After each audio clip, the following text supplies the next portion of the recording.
ఇంగ్లీష్లో హ్యాడ్ ఎప్పుడు వాడాలి? ఈ కన్ఫ్యూజన్కి ఒక సింపుల్ రూల్తో ఫుల్ స్టాప్ పెడదాం. ఈ రెండూ కరెక్ట్ అనిపించినా వాటి మీనింగ్స్ చాలా వేరు. ఈ కన్ఫ్యూషన్ చాలా కామన్. పెద్ద పెద్ద గ్రామర్ బుక్స్ అక్కర్లేదు. గుర్తుపెట్టుకోవాల్సింది ఒకే ఒక సింపుల్ రూల్. ఇదే అసలు మ్యాటర్.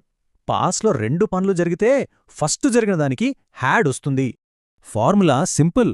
సబ్జెక్ట్, తర్వాత హ్యాడ్, ఆ తర్వాత వర్బ్ యొక్క థర్డ్ ఫామ్ అంటే V3. ఇక్కడ పాస్ట్ పార్టిసిపల్ అంటే V3 ఫామ్ చాలా ముఖ్యం. కొన్నిసార్లు ఇది కొంచెం ట్రిక్కీగా ఉంటుంది. అందుకే హ్యాడ్ వెంట్ కాదు, హ్యాడ్ గాన్ అనాలి. ఇది చాలా మంది చేసే కామన్ మిస్టేక్. సరే, దీన్ని ఒక టైమ్లైన్తో చూస్తే ఇంకా ఈజీగా అర్థమవుతుంది. ఇక్కడ చూడండి, ఫస్ట్ కీస్ మర్చిపోవటం జరిగింది, తర్వాత ఇల్లు వదిలి వెళ్లటం. సో మొదటి యాక్షన్కి హ్యాడ్ వస్తుంది. చూశారుగా ఇది ఎలా పనిచేస్తుందో. I had forgotten my keys అంటున్నాం అంటే అది ముందు జరిగిందని అర్థం. సరే, ఈ రూల్ని ఇంకా కొన్ని రియల్ లైఫ్ ఎగ్జాంపుల్స్తో చూద్దాం. ఫస్ట్ ట్రైన్ వెళ్ళిపోయింది, ఆ తర్వాత స్టేషన్కి వెళ్లడం జరిగింది.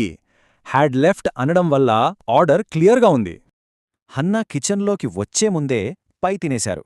సో హ్యాడ్ ఈటన్ అనడం వల్ల ఆ బ్యాక్గ్రౌండ్ ఇన్ఫర్మేషన్ తెలుస్తోంది. ఇక్కడ కూడా అంతే. షాప్ ముందు క్లోజ్ అయ్యింది, తర్వాత నేను వెళ్ళాను. టైమింగ్లో డౌటే లేదు. అయితే చాలామంది చేసే ఒక పెద్ద తప్పుంది. అదేంటో ఇప్పుడు చూద్దాం. మొదటిది ఎందుకు రాంగ్? ఎందుకంటే అక్కడ జరిగింది ఒకే ఒక పాస్ట్ యాక్షన్.